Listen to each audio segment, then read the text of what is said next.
बोलो श्री प्राणनाथ प्यारी की जय। बोलो श्री सतगुरु महाराज की जय। पन्ना धाम की जय। सर्व सुंदर साथ की जय। प्रथम लागू दो चरनी को, धनिये ना छुड़ायो खिन। लाख तली लालेड़िया, मेरे जीव के ही जीवन। इन पांव तले पड़ी रहूं, धनी नजरे खोलो भातन। पलना वालों निरखूं नेत्रे, मेरे जीव के यही जीवन। मेरे जीव के यही जीवन। बोलो श्री प्राणनाथ प्यारी की जय। बोलो श्री सतगुरु महाराज की जय। प्रणाम जी सुंदर साथ जी। अब हम चितवनी की महिमा से पहले उद्धव जब ज्ञान देने आते हैं सखियों को, भले वो वेद ऋचाएं थी और प्रतिबिंब की सखियां थी, तो वो क्या कहती हैं उद्धव को। अब उनको अपने शब्दों में बड़े प्यार से रखेगी मीनू जी। हाँ जी सुंदर साथ जी, सुनते हैं प्रेम की बातें। ये तो प्रेम की बातें हैं उधो, बंदगी हमरे बस की नहीं है। यहाँ सर के होते हैं सौदे, आशिकी इतनी सस्ती नहीं है। ये तो प्रेम की बातें हैं, जिसके दिल में बसे प्राण प्यारे। जिसके दिल में बसे प्राण प्यारे, वो तो होते हैं जग से न्यारे। वो तो रहते हैं जग से न्यारे। जिसकी नजरों में प्रीतम बसे, जिसकी नजरों में प्रीतम बसे, वो नजर फिर तरसती नहीं है। वो नजर फिर तरसती नहीं है।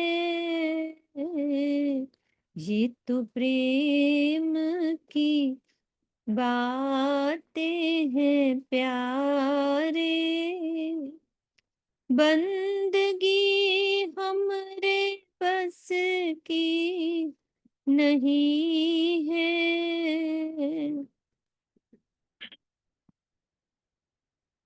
जो असल में है मस्ती में डूबे, उनको परवाह नहीं है किसी की। उनको परवाह नहीं है किसी की। जो उतरती और चढ़ती हो मस्ती, जो उतरती और चढ़ती हो मस्ती, वो हकीकत में मस्ती नहीं है, जो उतरती फिर उतरती हो मस्ती, वो हकीकत में मस्ती नहीं है।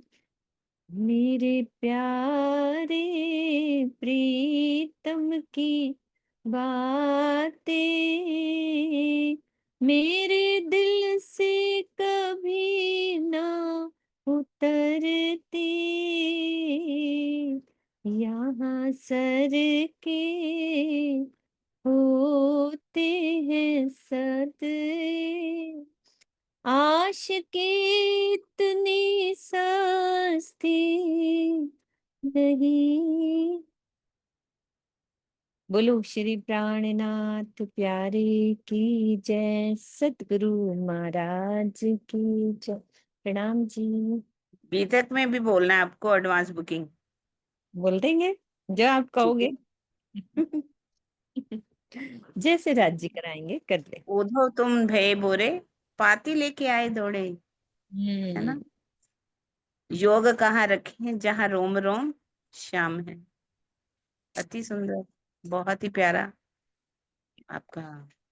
और सबसे ज्यादा तो चांद बहन जी का धन्यवाद, जिन्होंने कितनी जल्दी निकाल के भी भेज दिया। है ना। यहाँ हमारे बहुत सारे मास्टर बैठे ना दीदी, झोली क्या कहते हैं, मैया राम की झोली है हमारे, सब हाँ, निकाल निकाल के दे देते हैं सब। सही बात है, बिल्कुल बिल्कुल। बहुत ही अच्छा, बहुत ही प्यारा। अब हम शुरू करते हैं अपनी चितवनी की महिमा श्रृंगार ग्रंथ से। मेरे प्यारे मेरे प्राण के नैना सुख सागर सलोने, प्यारे मेरे प्राण के नैना सुख सागर सलोने, रह ना सको बिना रंगीले, जो कसुम्बड़ी उजलक में। धामधनी की ये अति मनोहर सलोने नयन आनंद के अनंत सागर हैं और मेरे प्राणों को बहुत ही प्यारे हैं। उज्ज्वलता में केसरिया मिश्रित अद्भुत रंग वाली इन आंखों की शोभा को देखे बिना तो मैं रह ही नहीं सकती। उज्ज्वलता में केसरिया केसरिया मिश्रित अद्भुत रंग वाली इन आंखों की शोभा को देखे बिना तो मैं रह ही नहीं सकती। फिर आगे भावार्थ में बता रहे हैं कि वो कैसी शोभा है। प्रेम भरी मदहोश आंखों में केसरिया रंग की झलक दिखने लगती है। जब प्रेम में मदहोश हो जाती है ना वो आंखें, तो वो लाल नहीं होती हैं, गुस्से में लाल होती हैं। प्रेम वाली कैसी होती है, केसरिया रंग की, यानी जो कसुम्बड़ी उज्जलक में, है ना। इस अलौकिक शोभा को अपने धाम हृदय में बसाने की दृढ़ प्रेरणा श्री महामती जी ने हमें इन चौपाइयों में दे दी है। ऐसी शोभा हमारे हृदय में बस जाए।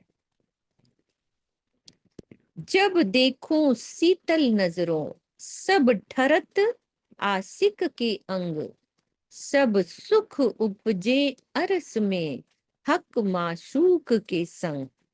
जब मेरी दृष्टि परमधाम में विराजमान श्री राज जी के अति मनोहर नैनों की शीतल दृष्टि से जुड़ती है, देखती है, तो मेरे सभी अंग प्रेम की शीतलता व्याप्त हो जाती है। प्रेम की सभी अंगों में प्रेम की शीतलता व्याप्त हो जाती है और स्वयं को धाम धनी के साथ पाकर मुझे सभी प्रकार के आनंद की प्राप्ति हो जाती है। इस चौपाई में कौन सी स्थिति का वर्णन है? जब आत्मा की दृष्टि परात्म का श्रृंगार सज कर परमधाम में पहुंचती है, और अपने प्राण वल्लभ के नेत्रों में देखती हूँ। तो आगे की चौपाई 34, 35 और 36 में यही स्थिति का वर्णन किया गया है।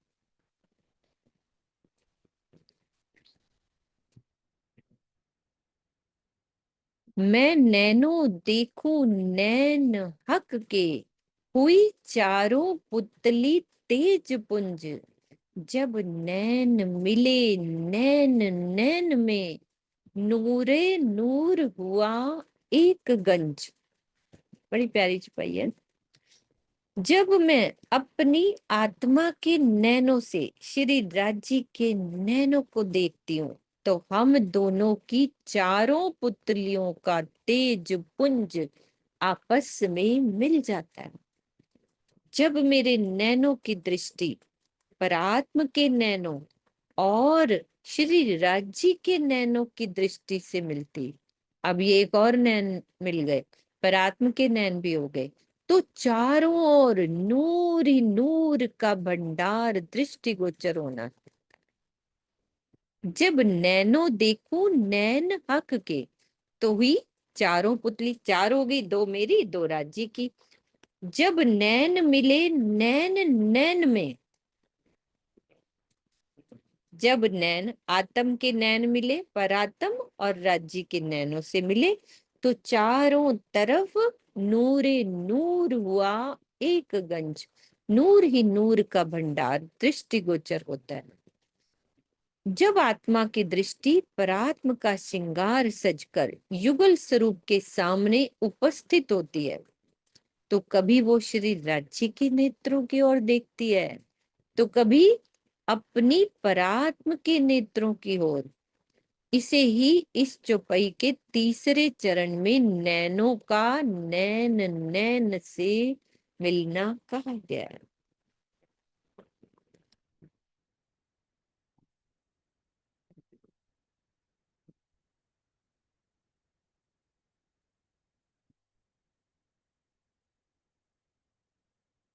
हक देखे पुतली अपनी, मैं देखूं अपनी पुतलियां।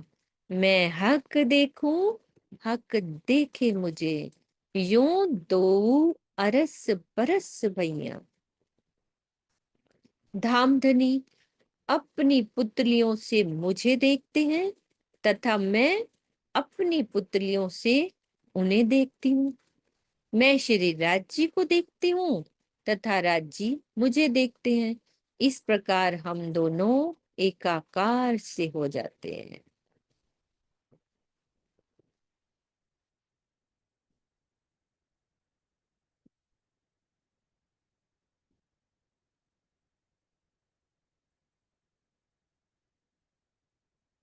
प्रकरण 16, श्रृंगार ग्रंथ, चौपाई 14। नैनों से नैन मिला के आगे राज्य कहाँ लेके चल रहे हैं? हक के खेल दिखाया या ही वास्ते, इसी वास्ते खेल दिखाया। सुख दिखावने अपने अंग, सुख लेसी बड़ा इश्क का। रूहे ले विरहा मिलसी संग। श्री राजी ने अपनी अंगनाओं को अपने अंगों का सुख दिखाने के लिए ही ये माया का खेल दिखाया है। अंगनाएं इस ब्रह्मवाणी से प्रीतम का विरहा लेकर उनसे मिलेंगी और प्रेम का आनंद लेंगी। तो ब्रह्मवाणी के ज्ञान से जागृत होने के पश्चात सभी सुंदर साध के हृदय में विरहा पैदा होता है, जिससे युगल स्वरूप का साक्षात्कार होता है। यही हमारी आत्म जागृति है। इसके पश्चात आत्मा प्रीतम के प्रेम रस का निरंतर ही रसास्वादन करती रहती।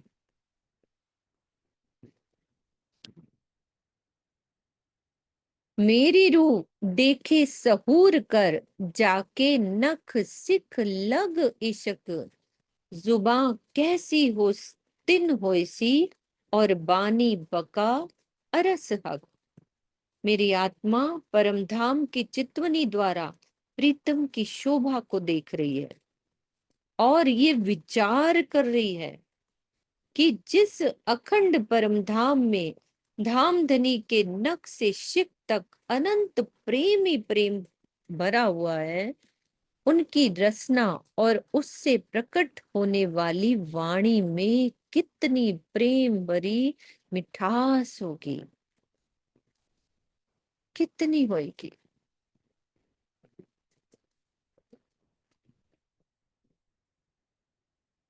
जबराज जी एक एक रूप का आवाज लगाते होंगे, कितनी मीठी आवाज से।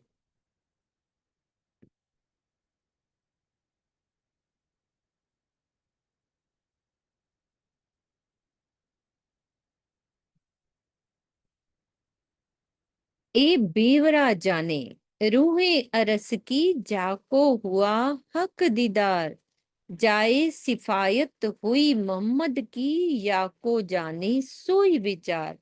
परमधाम के जिन आत्माओं को श्री राज्य का साक्षात्कार हुआ होता है, वो ही धामधनी की रसना का विवरण जानती हैं। इन्हीं ब्रह्मनियों के लिए मोहम्मद साहब ने भी अनुशंसा की है। यही ब्रह्मनि श्री राज्य की रचना के बारे में जानते हैं और उसके बारे में विचार करते हैं। ये वही है ना दीदी, जाको नामे रचना, वही प्रकरण होगा, है ना? हाँ जी, वही प्रकरण है, जाको नामे रचना, कैसी मीठी हुई दो रात, लाइन सुना दो, नीरू है। जैसी बुजुर्ग की जुबां होता है 3 माह। हाँ, हाँ जी नीरू। दीदी, आज मैं सोच ही रही थी, ये पैरा मेरे मुंह पर आ रहा था जो मैंने अभी चैट में लिखा चल फिर सुना दे। दो है। लाइन। बीच में ही सब सुना दे, बीच में ही। संग हाँ, जिनके इश्क के, इनकी कैसी होसी जुबाना,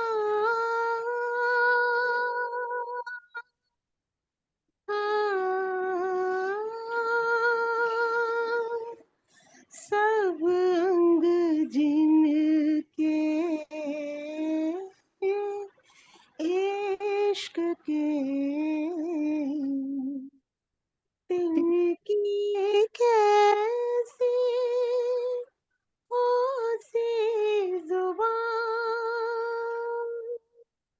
अरश रूहे जाने जागरत,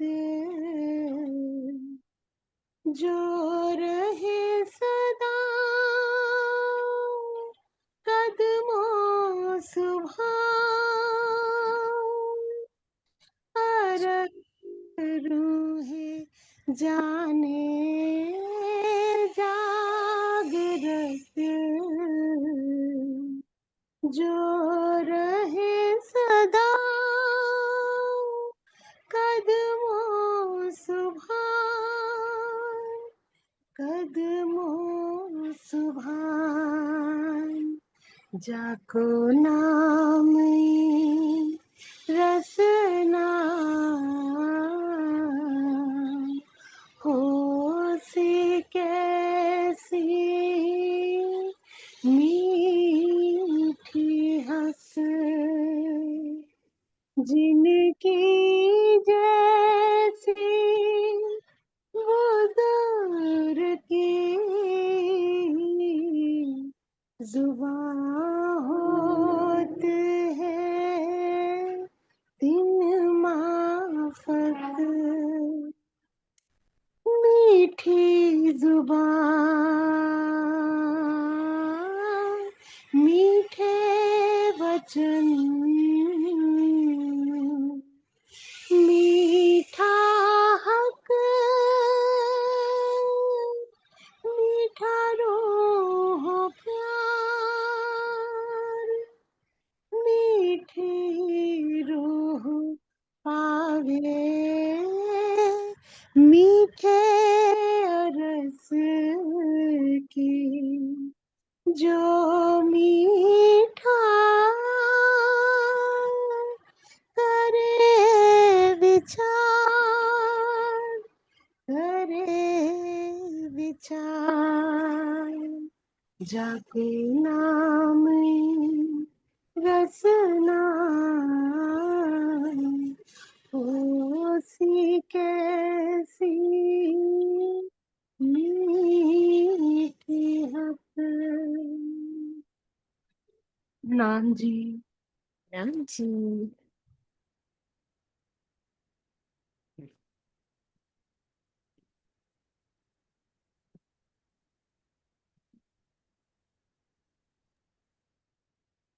चलिए मीनू जी, हाँ जी, इतना खो गए मीठी जुबा में। बड़ी मीठी है, इसी की भी, इसकी भी तो मीठी जुबान है ना। वही तो। हक रसना गुण जाने रूहें, जाको निस दिन यही ध्यान, एक खेल कबूतर क्या जाने, हक रसना के बयान कोई नहीं जानेगा, ये क्या जानेंगे। श्री राज्य की रचना के गुणों को तो एकमात्र ब्रह्म सृष्टियां ही जानती हैं, क्योंकि वे ही दिन रात युगल स्वरूप के ध्यान में खोई रहती हैं। धामधनी की रचना के बारे में भला ये माया के जीव, खेल के कबूतर क्या जान सकते हैं, कुछ नहीं जान सकते। अरस सुख और भिष्ट का सुख, एक खेल में दिए सुख दोए, इन दो में दिए सुख खेल के, हक ए हक रसना बिना क्यों होए, है ना। इस माया के खेल में धामधनी ने हमें परम धाम के तथा बहिष्तों के दोनों सुखों का अनुभव कराया। इसी प्रकार परमधाम में तथा बहिष्ट में इस माया के खेल का सुख दिया है। ये सब धामधनी की रचना से ही संभव हो सका है। तो इस जागनी ब्रह्मांड में श्री राजी ने ब्रह्मवाणी द्वारा हमें परमधाम के 25 पक्षों का जो ज्ञान दिया है, उसका आनंद हम ध्यान द्वारा प्राप्त कर रहे हैं। इसी प्रकार हम ब्रह्मवाणी के ज्ञान से ध्यान द्वारा बेहद के आठों वैष्णों का भी अनुभव प्राप्त कर सकते हैं। इसी को खेल में परमधाम का और बहिष्ठ का सुख प्राप्त करना कहते हैं। अब वो आठों विष्ट कैसे, अभी बाद में अपन बात करते हैं। आगे ये पढ़ लेते हैं पहले। इस जागनी लीला में हमारी आत्मा के साथ जो कुछ भी घटित हो रहा है, उसे धामधनी के दिल रूपी पर्दे पर हमारी परात्म देख रही है। परम धाम में जागृत हो जाने के पश्चात परात्म उस लीला को याद करके आनंदित होगी। इसी प्रकार सत्स्वरूप की पहली भिष्ट में हमारे जीवों को इस खेल की सारी बातें याद आ जाएंगी। ब्रह्मात्मा का रूप धारण किया हुआ जीव ब्रज रास और जागनी लीला की घटनाओं को याद करके आनंदित हुआ करेगा। इसे ही भविष्य में खेल का आनंद लेना कहा गया है। तो इस संबंध में सिंधी ग्रंथ की चौपाइयों इस प्रकार है। इन विध सब हुक्म कर खेल दिखाया खिलवत अंदर, बातें खिलवत की करी खेल में, जो बुझ हक के दिल भीतर, और खेल की बातें सब होसी बीच खिलवत, लेसी खेल का सुख खिलवत में, लिया खेल में सुख निस्बत।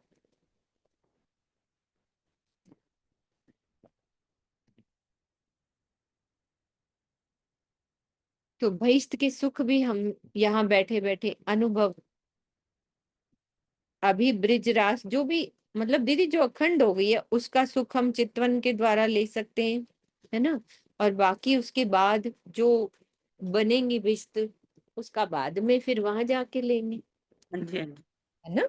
ऐसे ही अभी होगा। हम ध्यान के द्वारा, चितवन के द्वारा रसबरी के कारण और महाकारण में जो ब्रिज और रास की लीला खंड है, उन लीलाओं का आनंद लेते हैं। अब जाग देखो सुख जागनी, ये सुख सुहागिन, जो तीन लीला चौथे घर की, चारों का यामे भोग, चारों का सुख हम यहाँ ले रहे हैं। ठीक है सुंदर सा जी। अब प्रकरण हमारा 18।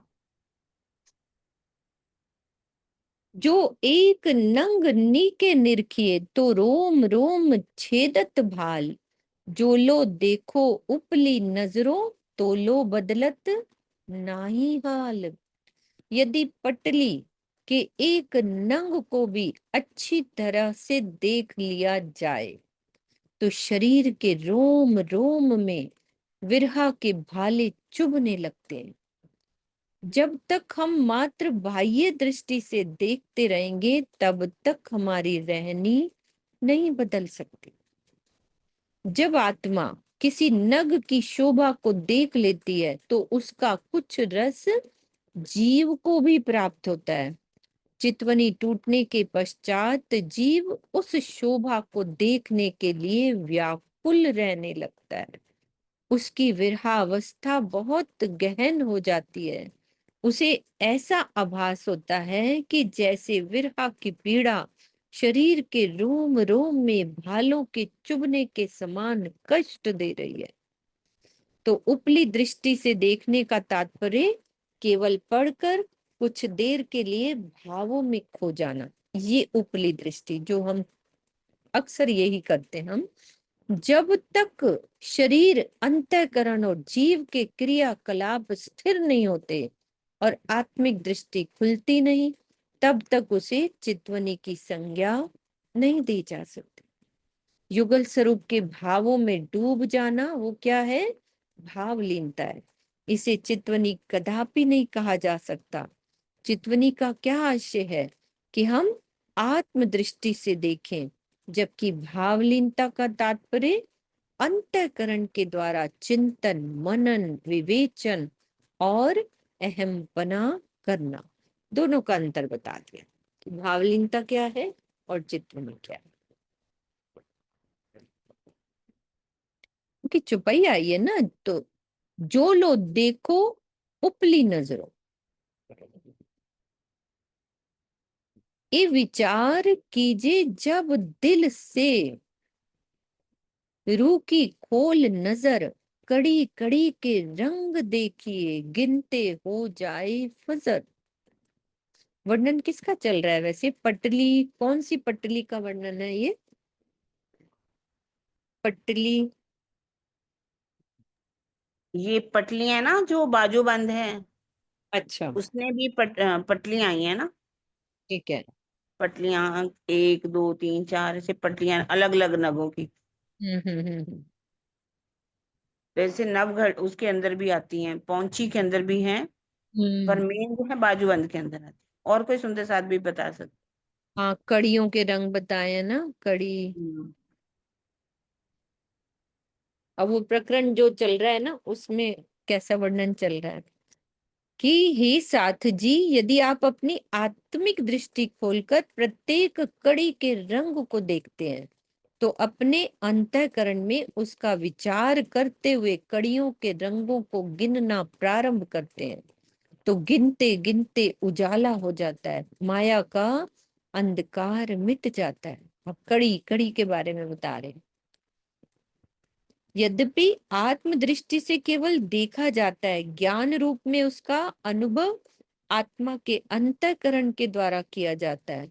यहाँ जीव के अंतःकरण का कोई प्रसंग ही नहीं है। जीव का अंतःकरण तो जीव को होने वाले अनुभव का ही मात्र चिंतन मनन करता है। आत्म अंतस्करण विचारिए अपने अनुभव का जो सुख सागर का, ये कथन इसी और संकेत कर रहा है। तो कड़ियों के रंगों को गिनने का क्या तात्पर्य है? चित्वनी की गहराइयों में पहुंचना। इस स्थिति में आत्मा का जागृत हो जाना स्वाभाविक ही है, जिससे हृदय में ब्रह्मवाणी के परम गुह्य रहस्यों का उजाला हो जाता है और माया का अंधकार समाप्त हो जाता है। इसे ही इस चौपाई के चौथे चरण में फजर होना कहा गया है।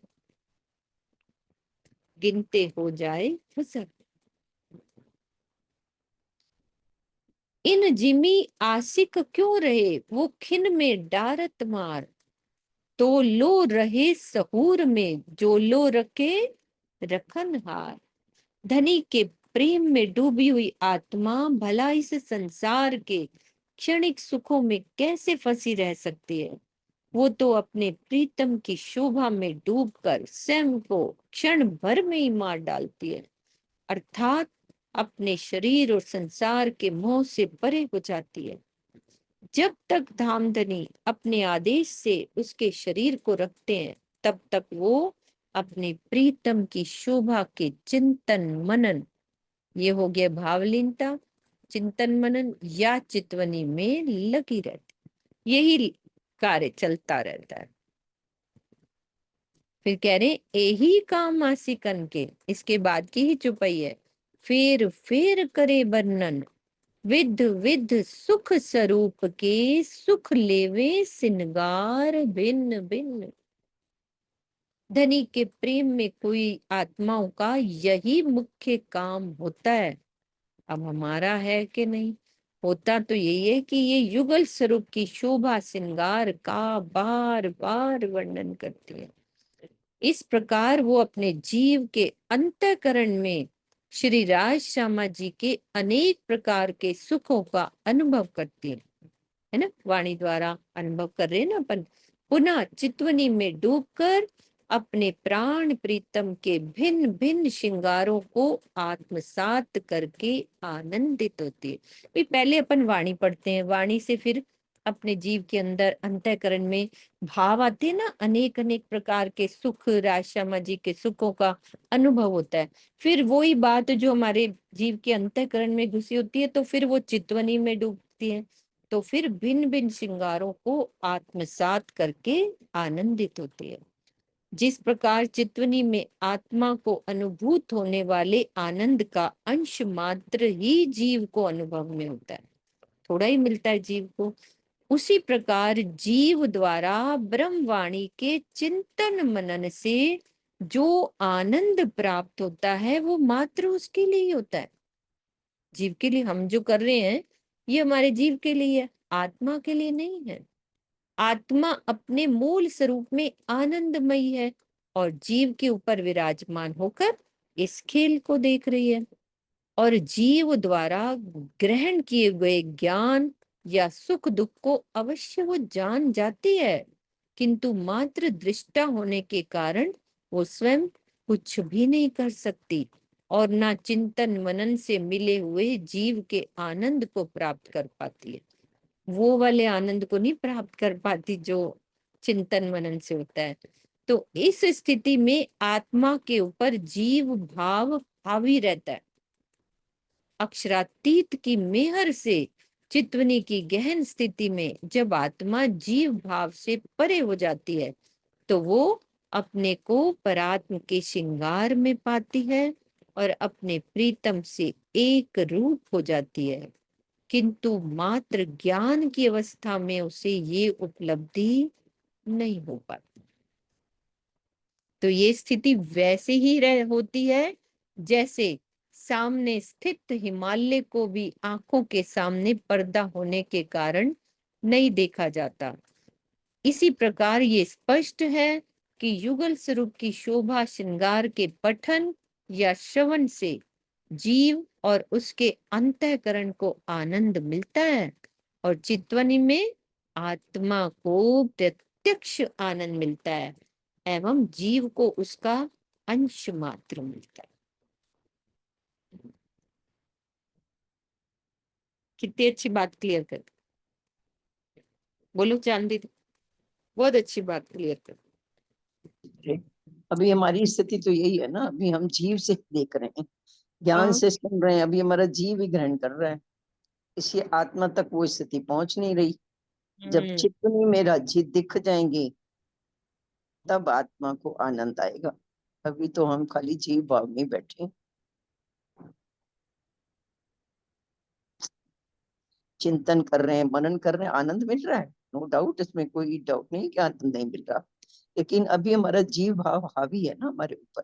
फिर उन्होंने बोला है ना, धनी की मेहर से एक होगा, करते जाएं तो ये तो सीढ़ी है ना, करना तो यही पड़ेगा, करना तो यही पड़ेगा। यही है।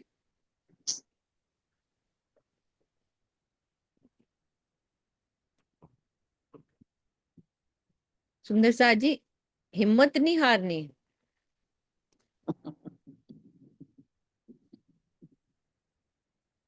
यही आहार मुझे तो आस है। अपने अपने फंदे में ऐसे फंसाते हैं, वो छोड़ने नहीं देते, हिम्मत हारने भी नहीं देंगे।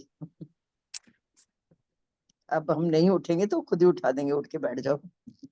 बैठ जाओ, अभी जो मिल ऐसे रहा है वो जादूगर करो, है वो, जो मिल रहा है। ऐसे जादूगर है। हाँ हाँ, धीरे धीरे सीढ़ियां चढ़ा रहे हैं हम। पहले जिस सीढ़ी में थे, आज हम काफी ऊपर हैं, इसमें कोई डाउट नहीं है। हम कहाँ थे पहले, अब हम कहाँ खड़े हैं। तो ये राज्य की मेहर है बस। एक स्टेप, स्वामी जी कहते हैं ना, एक स्टेप होगा आगे, जब राज्य मुस्कुराते हुए सामने खड़े होते। करते रहो आप, कोई एक दिन ऐसा आएगा जब सामने आ जाएंगे। आने में उनको ठीक है, जो कुछ दे रहे हैं उसमें भी आनंद तो आ ही रहा है। दुनिया से अभी तो चाहे अच्छा है हम ना। ज्ञान से देख रहे हैं, बिल्कुल, चाहे हम ज्ञान से देख रहे हैं, चाहे कैसे भी देख रहे हैं, आनंद तो इसमें भी मिल रहा है ना। अभी जीव भाव हावी है हमारा, लेकिन इस जीव को भी तो आनंद मिल ही रहा है। इसलिए ठीक है, जो भी राज्य दे रहे हैं, झोली फैला के कबूल है, कबूल है, दीजिए। कबूल है, कबूल है।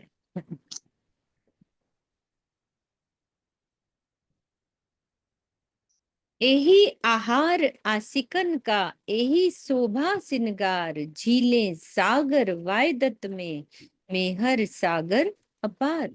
प्रीतम की शोभा श्रृंगार का दीदार, दर्शन ही ब्रह्म सृष्टियों का आहार है।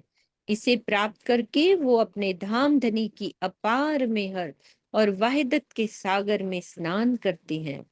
जब युगल स्वरूप की छवि आत्मा के धाम हृदय में बस जाती है, तो उसे अपने परात्म स्वरूप का भी साक्षात्कार हो जाता है। ऐसी स्थिति में वह वाहिदत के स्वरूपों को प्रत्यक्ष देखती है। सबके स्वरूप दिखते हैं। प्रेममयी चितवनी की गहराइयों में डूबने पर वो मार्फत अवस्था को प्राप्त कर लेती है, जिससे वो आठों सागरों के रसपान के साथ साथ मार्फत के गुहे रहस्यों को भी जान जाती है। ये है वाहिदत और मेहर सागर में क्रीड़ा करना।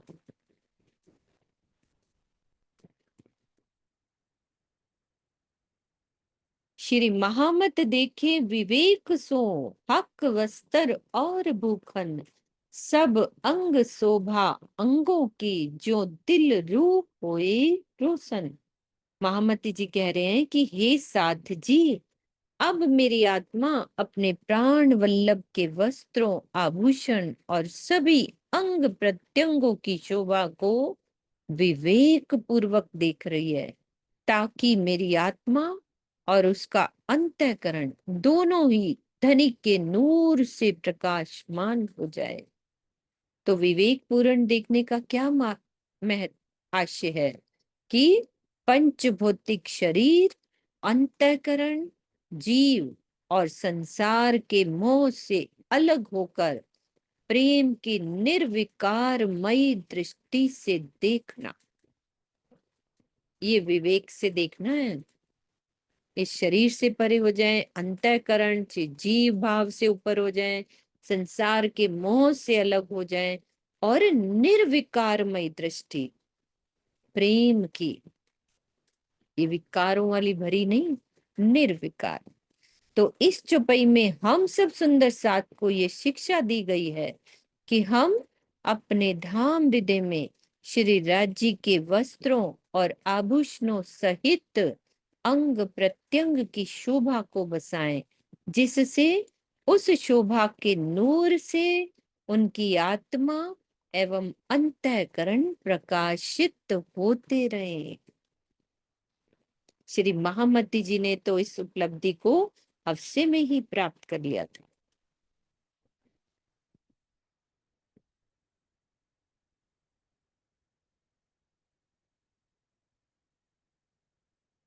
प्रकरण 19।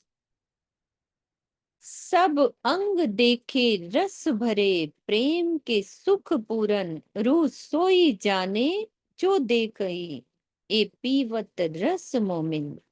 क्या करें इंद्रावती जी कि मैंने धामधनी के सभी अंगों को प्रेम के रस से ओत प्रोत यानी भरा हुआ देखा। उनमें प्रेम का पूर्ण आनंद विद्यमान है। इस बात को वही आत्मा जानती है जिसने अपने आत्म चक्षुओं से प्रीतम का दीदार किया है। प्रेम और आनंद के इस रस को मात्र रस का पान मात्र ब्रह्म सृष्टियां ही करती हैं। रू आसिक जिन अंग अटकी छूटत नहीं क्यों कोई। एक किसी बातों आशिक सो अंग माशूक जुदे न होए। एक किसी बातों, ये चौपाई सही है, प्रकरण 19 का निकाल के देख लो। प्रीतम के प्रेम में खोई रहने वाली आत्मा जिस भी अंग की शोभा में अटक जाती है तो किसी भी तरह से वो इस शोभा से अलग नहीं हो पाती। श्री राज जी का वो अंग भी किसी प्रकार से आत्मा के धाम हृदय से निकल नहीं पाता। तो चितवनी की गहराइयों में डूब जाने के पश्चात आत्मा के धाम हृदय में धनी की जो शोभा एक बार अखंड हो जाएगी वो किसी भी स्थिति में उसके हृदय से नहीं निकल सकती।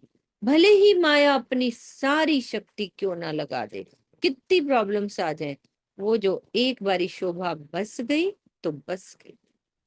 वो भाले के समान चुभती रही रोके। स्वर भूखन मधुरे सोहे ए तरा चलत जो हक। ए जो देखे रू नजर भर तो चाल मार डारत मुतलक। श्री राज जी जब इस तरह की प्रेममयी चाल से चलते हैं तो अत्यधिक मधुर स्वरों की झनकार करने वाले आभूषण बहुत अधिक सुशोभित होते हैं। इस अनुपम चाल को यदि कोई आत्मा अच्छी तरह से देख ले तो धनी की ये चाल उसे निश्चित रूप से अपने प्रेम बाणों से मार डालती। कैसे चलते होंगे वो धनी, कितनी लटकनी मटकनी चाल, कैसे नजरें घुमाना, कैसे हर रूप को निहारना चलते वक्त। फिर वो कभी झांझरी की आवाज, कभी घूंघरी की, कभी काम्बी तो कभी कड़ला, तो कभी चारों ही आभूषण अपने मधुर स्वर से पूरे परम धाम को स्वर लहरी में डुबो देते हैं। तो उस चाल में मेरे प्रीतम कैसे अपने प्रेम भरे बाण चलाते हैं, अपनी नजरों से तो कभी अपनी चाल से, कभी हस्त कमल की उंगलियों से लहराते हुए उनके घुंघराले बाल, वो तिरछी निगाहें, कितना आनंद। तो मार डालने का तात्पर्य उसे शरीर और संसार के मोह जाल से हटाकर अपने में डुबो लेना।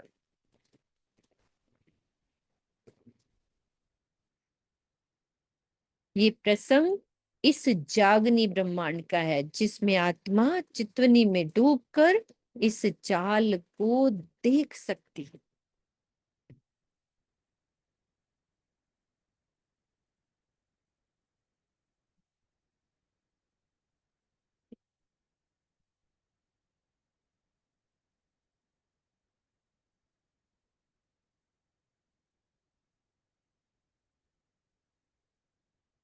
जेता मता हक का सो सब अरस में देख। सो सब मोमिन दिल में पाइए सब विवेक। हे मेरी आत्मा, अक्षरातीत की जो भी निधियां हैं उन सभी को तू परम धाम में देख। आत्म दृष्टि से विवेक पूर्वक उन संपूर्ण निधियों को ब्रह्मनियों के धाम हृदय में भी देखा जा सकता है। अब जो हमारे ब्रह्मनि हैं, उनके दिल में भी तो यही निधियां हैं। तो श्री महामती जी ने इस चौपाई में प्रत्यक्ष स्वयं के लिए कहा है, किंतु परोक्ष में संदेश किसके लिए है? सुंदर साथ के लिए है। अपनी आत्म दृष्टि को शरीर और संसार से परे कर लेना ही वास्तविक विवेक है। हमारा विवेक किसमें है? कि पल पल हम अपने आप को आत्मचिंतन करें अपना, और अपने शरीर को, अपनी आत्म दृष्टि को शरीर और संसार से परे कर ले।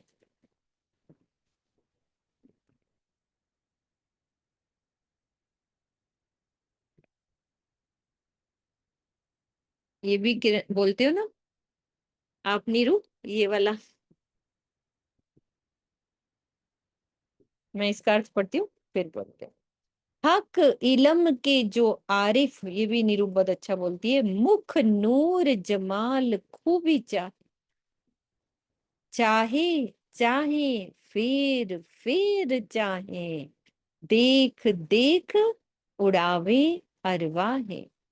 श्री महामती जी कहते हैं कि जो ब्रह्मवाणी के ज्ञाता होते हैं, वो श्री राज्य के मुखार बिंद की अद्वितीय शोभा को बारंबार देखते रहना चाहते हैं।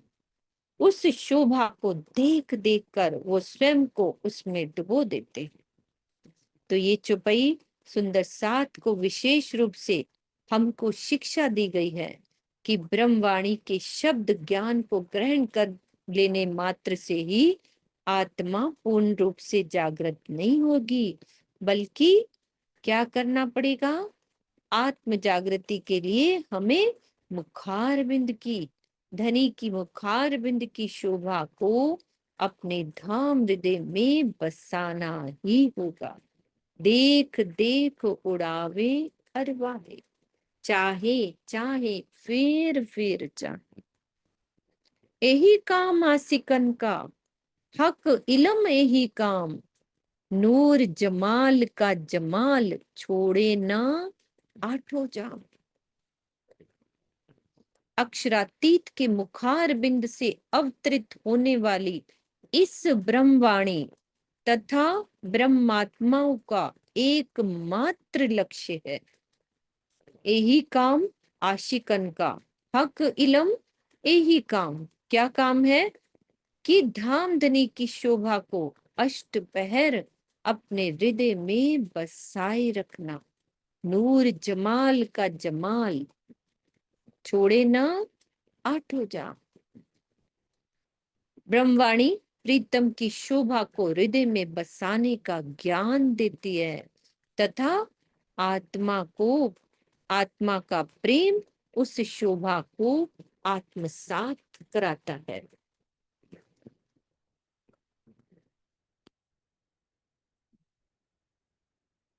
खाते पीते उठते बैठते सोवत सुपन जागृत, दम न छोड़े मासूक को, जाको होए हक निस्बत। जिनका धनी के चरणों से अखंड संबंध होता है, वो खाते पीते उठते बैठते सोते जागते या स्वप्न में भी पल भर के लिए भी अपने प्राण प्रीतम को अपने धाम हृदय से अलग नहीं करते। आत्मा के धाम हृदय में जो शोभा एक बार भी बस जाएगी, वो निद्रा या स्वप्न की अवस्था में भी उससे पल भर के लिए भी अलग नहीं हो सकेगी। हाँ, जीव या उसके दिल को ये शोभा विस्मृत रहेगी। अब जीव नहीं याद कर सकता, क्योंकि नींद की अवस्था में तमोगुण के प्रभाव से जीव का अंतःकरण क्रियाहीन हो जाएगा, वो नहीं काम करता, और जीव अंतःकरण के ही माध्यम से ज्ञान का अनुभव करता है। समाधि अवस्था में त्रिगुणातीत अवस्था होती है, जिसमें आत्मा को मिलने वाले आनंद का जीव रसपान करता है, किंतु नींद में वो स्वयं को भूला रहता है। इसके विपरीत आत्मा परात्म का प्रतिबिंब होने तथा खेल की दृष्टा होने से इन बंधनों से सर्वदा ही परे रहती है। उसको नींद थोड़ी ना, वो परे रहती है। ये जीव का काम होता है, सोना, नींद।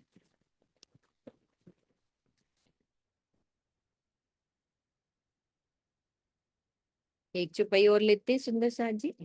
हक वर्णन फेर फेर करें, फेर फेर यही बात, यही अरस रूहों खाना पीवना, यही वतन बिसात। परम धाम की आत्माएं श्री राज्य की शोभा का बारंबार वर्णन करती हैं। उनके चिंतन में बार बार यही बात गूंजती रहती है। उनका भोजन और जल पीना भी यही है। तम की शोभा का ज्ञान ही उनके लिए परम धाम की अनमोल निधि है। यही वतन विसात। फिर फिर करें यही बात, फिर फिर वर्णन करें, तो यही हमारा खाना है, यही पीना है ना। इस चौपाई में ये जिज्ञासा होती है कि ब्रह्म सृष्टियों का भोजन करना और जल पीना क्या है। तो इस चौपाई में तो धामधनी की शोभा का वर्णन और चिंतन करने को ही भोजन करना और जल पीना कहा गया है। जबकि सागर प्रकरण 5 में प्रीतम के दीदार को भोजन करना और प्रेम में डूबने को जल पीना कहा गया है। तो क्या ये विरोधाभास नहीं है? ये बड़ी प्यार से समझाया है। तो इसका समाधान करते हैं। खाना दीदार इनका, यासो जीवे लेवे श्वास, दोस्ती इन स्वरूप की, तिन से मिटत प्यास। तो इसका समाधान ये है कि जो प्रथम सीढ़ी होती है ना अध्यात्म की, उसके रूप में ज्ञान का चिंतन मनन ही जीव का आहार और पानी पीना है ना। जब हम वाणी पढ़ते हैं, प्रथम स्थिति में वाणी के बगैर तो आगे बढ़ेगी नहीं। लेकिन जब आत्म जागृति के शिखर पर पहुंचने के लिए जीव के अंतःकरण द्वारा होने वाले चिंतन मनन से भी परे, इससे परे की बात फिर चितवनी की राह अपनानी पड़ेगी, जिसमें आत्मिक दृष्टि हमारे प्राण वल्लभ का दीदार करती है और आत्मा के धाम हृदय में वो शोभा अखंड हो जाती है। तो उस स्थिति में मुख से अधिक बोलना संभव ही नहीं होता। तो ये कथन बहुत महत्वपूर्ण है। जब मैं होती विरह में तब क्यों मुख बोलियो जाए, प्रेम की गति तो इससे भी न्यारी है। ना ही कथनी इश्क की और कोई कथियो जिन, इश्क तो आगे चल गया शब्द समाना सुन। शून्य निराकार तक ही ये शब्द रह जाते हैं जो हम बोलते हैं। इश्क तो आगे चल गया, आगे चला गया। कि प्रेम की गति इससे भी न्यारी है कि जब मैं विरह में थी तब मुख से बोला नहीं जा रहा था, लेकिन जब उसके बाद क्या होगा, प्रेम की गति और भी न्यारी होएगी। फिर कोई ना ही कथनी इश्क की और कोई कथियो जिन, इश्क तो आगे चल गया शब्द समाना सुन। तो ये ध्यान रखने योग्य तथ्य है कि ज्ञान का कथन मात्र जीव के अंतःकरण और इंद्रियों द्वारा ही होता है, जबकि प्रीतम के दीदार में आत्मा के अंतःकरण की लीला होती है। तो आगे की चौपाई में ये बात स्पष्ट कर दी गई। क्लियर होगी ना चांद दीदी ये वाली चौपाई, है ना। नीरू अब ये वाली 2 लाइनें भी सुना दो। हाँ जी चांद दीदी बोलो, आप खुला होगा। सब कुछ समझ आ गया होगा, सीधा ही है तो है निकाल। ना, क्लियर हो गई बात। हम्म। 1-2 चरण सुना दो नीरू, यदि आप हो साथ में। हाँ बोलो। हाँ, बोल दिया दीदी। हाँ अकिलम के जो आरिश। हाँ यही बोलते हो ना, 1 चरण सुना दो। हाँ जी, हाँ जी। यही काम आशिकन का, हक इलम यही काम यही काम आशिकन का हक इलम यही काम नूर जमाल का जमाल नूर जमाल का जमाल छोड़े ना ठो जान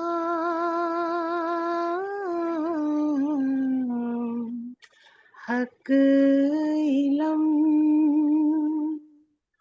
के तो आरिफ मुख नूर जमाल खूबी चाहे चाहे चाहे फिर चाहे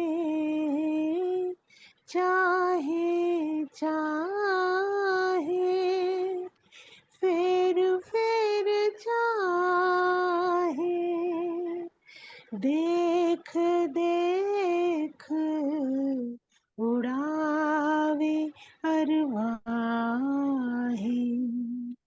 हक इलम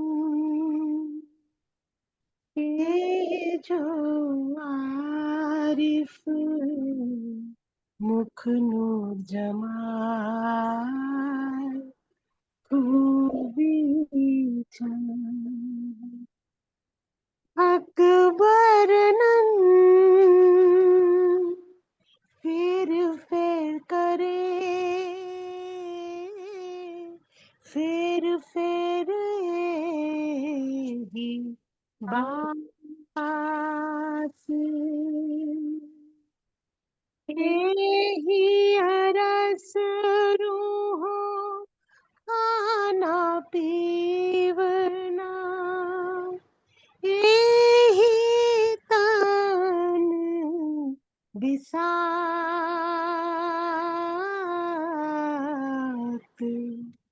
हक इलम के तो आरिफ मुख नूर जमाल खूबी प्रणाम जी प्रणाम। जी, बोलो श्री प्राणनाथ प्यारे की जी, जय। आज तो हमारी नीरू ही नीरू छा गई। हाय बहुत राजी राजी राजी और राजी उसकी राजी। मिट्टी नाम नीरू तो राजी की है और किसकी है ना? लड्डू है, लड्डू राजी फिर की। भी राजी राजी है। हाँ जी।